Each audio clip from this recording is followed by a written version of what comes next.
വക്രതുണ്ടമഹാകായ കോടിസൂര്യസമപ്രഭ നിർവിഘ്നം കുരു മേ ദേവ സർവകാര്യേഷു സർവദാ. സരസ്വതീ നമസ്തുഭ്യം വരദേ കാമരൂപിണി വിദ്യാരംഭം കരിഷ്യാമി സിദ്ധിർഭവതു മേ സദാ.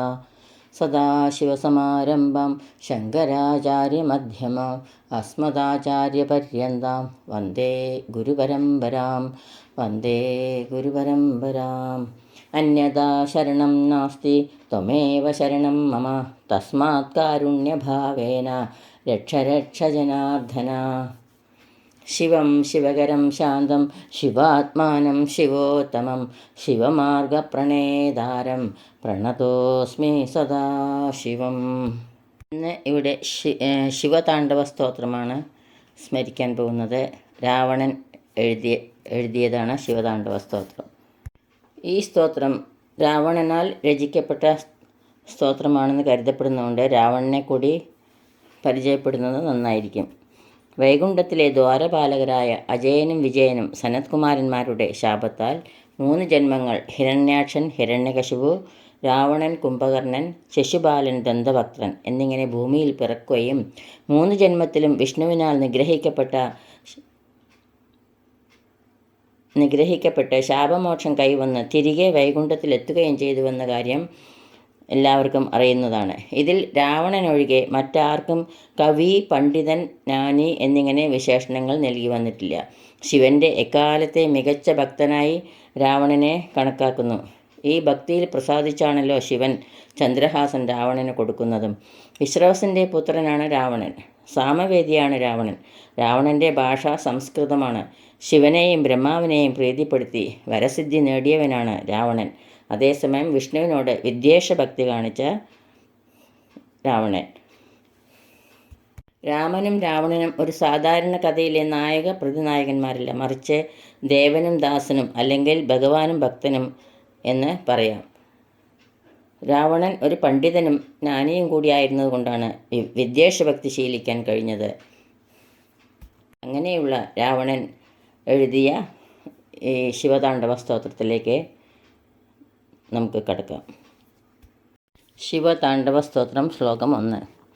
ജഡാടവികളജ്ജലപ്രവാഹപാവിതസ്ഥലെ ഗളേവലംബലംബിതാംബുജംഗതുംഗമാലികാം ഡമഡമഡമഡമ നിനാദഡമ്മമഡ്ഡമർവയം ചകാരചണ്ഡതാണ്ഡവം തനോതുന ശിവം ശിവം. ജഡാടവി കാടുപിടിച്ച ജഡ, ഗള കിനിയുക, ജലപ്രവാഹം നീരൊഴുക്ക്, പാവിത പവിത്രീകരിച്ച സ്ഥലം, ഗളെ അവലംബ്യ ലംബിത ഗളത്തെ അവലംബിച്ച് ലംബമായി തൂങ്ങിക്കിടക്കുന്ന, ഭുജംഗം പാമ്പ്, തുങ്ക ഉയർന്ന, മാലിക പൂമാല, ഡമഡ് ഡമഡ് ഡമഡ് ഡമരുകം കൊട്ടുന്ന ഒച്ചയെ സൂചിപ്പിക്കുന്നു.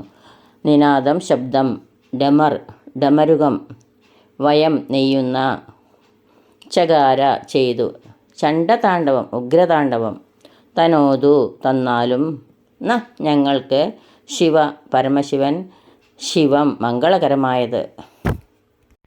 ഡമഡ് ഡമഡ് എന്നിങ്ങനെ തുടർച്ചയായി ഡമരു ശബ്ദം പുറപ്പെടുവിക്കുമ്പോൾ ശിവൻ്റെ കാടുപിടിച്ച ജടയിലൂടെ ഊർന്നിറങ്ങിയ ഗംഗാപ്രവാഹത്തിനാൽ പവിത്രമാക്കപ്പെട്ട സ്ഥലത്ത് കഴുത്തിനെ അവലംബിച്ച് പൂമാല എന്ന പോലെ ഉഗ്രസർപ്പത്തെയും തൂക്കിയിട്ട് ഉഗ്രതാണ്ഡവം നടത്തുന്ന ശിവനെ ഞങ്ങൾക്ക് മംഗളത്തെ തന്നാലും.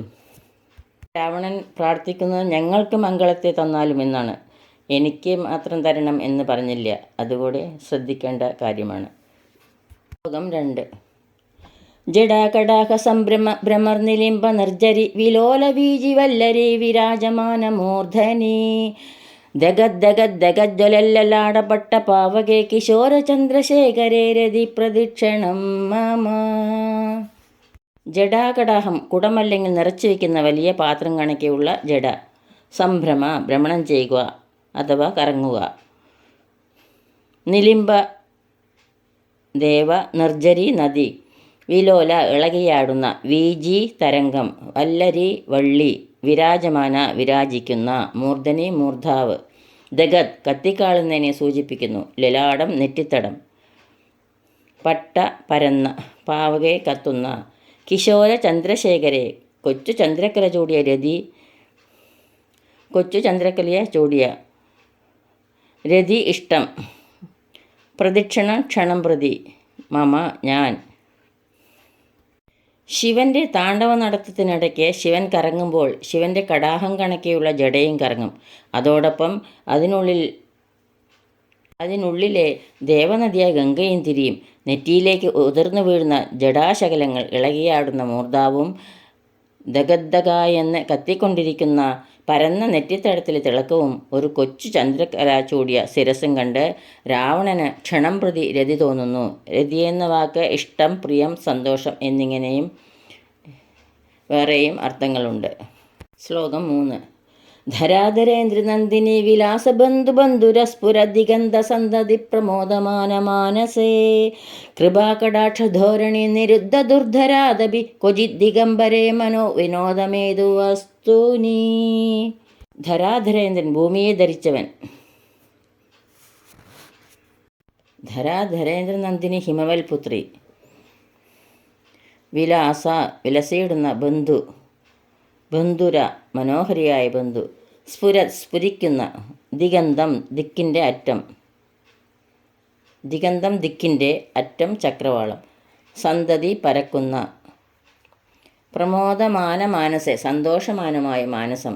കൃപാകടാക്ഷധോരണി കൃപയാലുള്ള കടാക്ഷത്തിൻ്റെ ഇടതടവില്ലാത്ത പ്രവാഹം. നിരുദ്ധ നിരോധിക്കുക.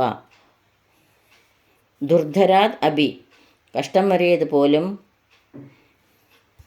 ക്വചിത് ചിലപ്പോൾ. ദിഗംബരൻ ദിക്കിനെ വസ്ത്രമാക്കിയവൻ. മനോവിനോദം മനോവിനോദം. വസ്തുനി വസ്തു. ശിവനോട് ഏറ്റവും ചേർന്നതും മനോഹരിയും ഹിമവൽ പുത്രിയുമായ പത്നിയോടൊത്ത് ഉള്ള താണ്ഡവ നൃത്തത്തിൽ ചക്രവാളങ്ങൾ പോലും നടുങ്ങുന്നു. സന്തോഷത്തിൻ്റെ അലയൊലികൾ മനസ്സിലേക്ക് വരുന്നു. ആ കൃപാകടാക്ഷം ഒന്ന് മാത്രം മതി എത്രയും ദുർഘടമായതുപോലെ കാര്യങ്ങൾ തരണം ചെയ്യുവാൻ, അഥവാ ദുർഘടമായ ആപത്തിനെപ്പോലും മറികടക്കുവാൻ. ചിലപ്പോഴെങ്കിലും ദിഗംബരനായവന് ഈ മനോവിനോദ നൃത്തം ചെയ്യണമെന്ന തോന്നലുണ്ടാകുന്നു. ഈ 3 ശ്ലോകങ്ങൾ ഇന്നിവിടെ സമർപ്പിക്കുന്നു. ഈ ശ്ലോകങ്ങളാവുന്ന അക്ഷരപ്പൂക്കൾ മഹാദേവൻ്റെ തൃപ്പാദങ്ങളിൽ ഭക്തി ആദരപൂർവം സമർപ്പിക്കുന്നു. യദക്ഷരപദഭ്രഷ്ടം മാത്രാഹീനം ത്വയേദ്ഭവേത് തത്സർവം ക്ഷമ്യതാം ദേവി, തത്സർവം ക്ഷമ്യതാം ദേവ നാരായണ നമോസ്തുതേ. കായേന വാചാ മനസേന്ദ്രിയൈർവാ ബുദ്ധ്യാത്മനാ വാ പ്രകൃതേ സ്വഭാവാത് കരോമി യദ്യത് സകലം പരസ്മൈ നാരായണായേതി സമർപ്പയാമി. സർവം നാരായണായേതി സമർപ്പയാമി. സ്വസ്തി പ്രജാഭ്യഃ പരിപാലയന്താം ന്യായേന മാർഗേണ മഹീം മഹീഷാ ഗോബ്രാഹ്മണേഭ്യഃ ശുഭമസ്തു നിത്യം. ലോകാ സമസ്താ സുഖിനോ ഭവന്തു. ലോകാ സമസ്താ സുഖിനോ ഭവന്തു. എല്ലാവർക്കും ശാന്തിയും സമാധാനവും ഭക്തിയും ഭഗവത് പ്രാപ്തിയും ഭഗവത് അനുഗ്രഹവും ഉണ്ടാകട്ടെ എന്ന് പ്രാർത്ഥിക്കുന്നു. ഓം നമഃ ശിവായ.